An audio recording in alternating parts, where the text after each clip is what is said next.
আসসালামু আলাইকুম।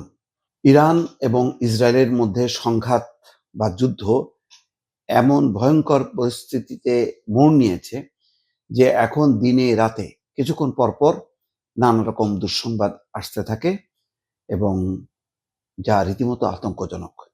যেমন খবর হচ্ছে ইরানের হাসপাতালে ইসরায়েলি হামলা। এরপরের যে খবর, তেহরানের একটি বড় এলাকার বাসিন্দাদের অবিলম্বে সরে যেতে বলল ইসরায়েলি বাহিনী। তেহরানের পূর্ব এবং পশ্চিমাঞ্চলে ব্যাপক বিস্ফোরণ। তেহরানের আকাশ ইসরায়েলের নিয়ন্ত্রণে দাবি নেতানিয়াহুর। ইসরায়েলের বিরুদ্ধে ইরান একা, পাশে কেউ নেই, চ্যাথাম হাউস বিশ্লেষক। দর্শক, এই খবরগুলো প্রমাণ করে যে ইসরায়েল তার সমস্ত সামরিক শক্তি জড়ো করেছে এবং মরিয়া আক্রমণ চালাচ্ছে। কারণ হচ্ছে যে রাতের বেলা ইরান যে ভয়ঙ্করভাবে ক্ষেপণাস্ত্র হামলাগুলি চালায় সেটি আর রোখা যাচ্ছে না। তাদের যে অত্যাধুনিক যে প্রতিরক্ষা ব্যবস্থা, আকাশ প্রতিরক্ষা ব্যবস্থা, সেটি আর কাজে দিচ্ছে না। ফলে তার অনেকগুলোই আছড়ে পড়ছে এবং বড় বড় ভবনগুলো নিমেষে গুঁড়িয়ে যাচ্ছে। এই অবস্থায় ইরান এখন মরিয়া হয়ে জনবসতি, হাসপাতাল এবং বিভিন্ন এলাকায় ব্যাপকভাবে হামলা চালাচ্ছে।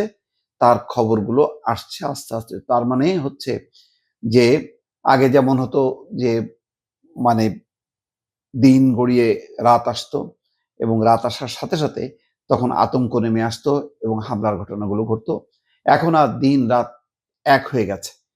মানে আর ইসরায়েল অনেকটা ইরানে হামলা চালাচ্ছে গাজার স্টাইলে। গাজায় যেমন সর্বাত্মকভাবে তারা বোমা নিক্ষেপ করতে করতে ধ্বংসস্তূপে পরিণত করেছে, ঠিক তেমন স্টাইলে ইসরায়েলও হামলা শুরু করেছে।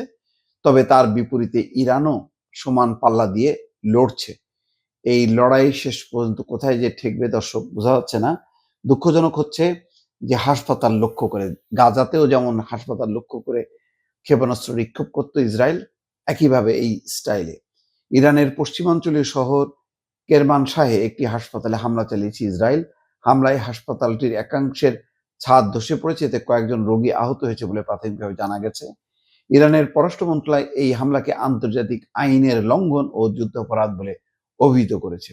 ইরানের ফার্স এবং তাসনিম সংবাদ সংস্থার প্রকাশিত একাধিক ভিডিওর বরাত দিয়ে সিএনএন বলেছে, ফারাবি হাসপাতালের একটি অংশের ছাদ ধসে পড়েছে, এছাড়াও বিভিন্ন অংশ ক্ষতিগ্রস্ত হয়েছে। এসব ভিডিও চিত্র যাচাই করছে সিএনএন।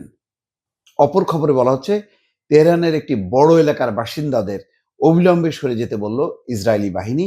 ইসরায়েলের প্রতিরক্ষা বাহিনী তেহরানের একটি বিস্তৃত এলাকার মানুষকে অবিলম্বে এলাকা ছেড়ে যেতে সতর্ক করে দিয়েছে, বিবিসি জানায়। আইডিএফ এর মুখপাত্র অভিযায় রাই সামাজিক যোগাযোগ মাধ্যম এক্সে দেওয়া পোস্টে বলেন, আগামী ঘন্টাগুলোতে আমরা তেহরানের এই এলাকায় অভিযান চালাবো, যেমন আগের দিনগুলোতে রাজধানীর বিভিন্ন এলাকায় হামলা চালানো হয়েছে। তিনি জানান, ইরানের সামরিক অবকাঠামো লক্ষ্য করে এই অভিযান চালানো হবে। পোস্টের সঙ্গে একটি মানচিত্র যুক্ত করে ইসরায়েল জানায়, তেহরানের তৃতীয় জেলার বসবাসকারীদের এলাকা ছাড়ার নির্দেশ দেওয়া হয়েছে। সতর্কবার্তায় আরো বলা হয়, আপনার এই এলাকার অবস্থান আপনার জীবনের জন্য হুমকি।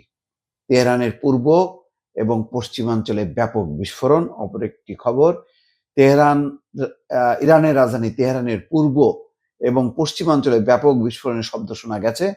আল জাজিরা জানায়, ইরানের সংবাদ সংস্থা ফার্স জানিয়েছে, তেহরানের পশ্চিমাঞ্চলে অবস্থিত একটি সামরিক ঘাঁটিতে ইসরায়েল হামলা চালিয়েছে। এছাড়া তেহরানের পূর্বাঞ্চলেও বিস্ফোরণের খবর প্রকাশ করেছে ইরানি গণমাধ্যম। এর আগে ইসরায়েলি সেনাবাহিনী তেহরানের কিছু অংশে হামলার হুমকি দিয়েছিল, এরপরেই বিস্ফোরণের ঘটনা ঘটে। ইরানের আকাশ ইসরায়েলের নিয়ন্ত্রণে। এর আগে তাদের দাবির কথা বলা হয়েছে। ইসরায়েলের বিরুদ্ধে ইরান একা, পাশে কেউ নেই, চ্যাথাম হাউস বিশ্লেষক। ইসরায়েলের সঙ্গে চলমান সংঘাতে ইরান এককভাবে লড়ছে বলে মন্তব্য করেছেন লন্ডন ভিত্তিক চ্যাথাম হাউস থিঙ্ক ট্যাঙ্কের মধ্যপ্রাচ্য বিষয়ক বিশ্লেষক লিনা খতিব।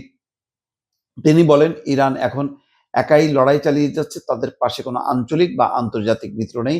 আল জাজিরার খবরে বলা হয়, খাতিবের মতে রাশিয়া ইরানকে সামরিকভাবে সাহায্য করবে না। তিনি বলেন, গত বছর ইসরায়েল রাশিয়ার সরবরাহকৃত আকাশ প্রতিরক্ষা ধ্বংস করলেও মস্কো কোনো পদক্ষেপ নেয়নি। এমনকি ইরানের ঘনিষ্ঠ মিত্র সিরিয়ার সাবেক প্রেসিডেন্ট বাশার আল আসাদকে সরানো হলেও রাশিয়া সক্রিয় ছিল না। খতিব আরো জানায়, রাশিয়ার সমর্থন হয়তো কিছু জোরালো বিবৃতি পর্যন্তই সীমিত থাকবে এবং তারা বরং মধ্যস্থতাকারী হিসেবে নিজেদের তুলে ধরতে চাইবে। ইতিমধ্যে পুতিন এবং এরদোয়ান কথা বলেছে এই যুদ্ধের অবসানের জন্য বা যুদ্ধ বিরতির জন্য। পরিস্থিতি খুবই উদ্বেগজনক। ইসরায়েল মরিয়া হয়ে হামলা চালাচ্ছে, যেহেতু রাতের বেলায় সন্ত্রস্ত থাকছে এবং একের পর এক ক্ষেপণাস্ত্র এসে আঘাত করছে। ফলে এই পরিস্থিতি কাটাতে তারা এখন মরিয়া হয়ে হাসপাতাল, জনবসতি কোনো কিছুই আর বাদ রাখছে না। দর্শক ভালো থাকবেন। আল্লাহ হাফেজ।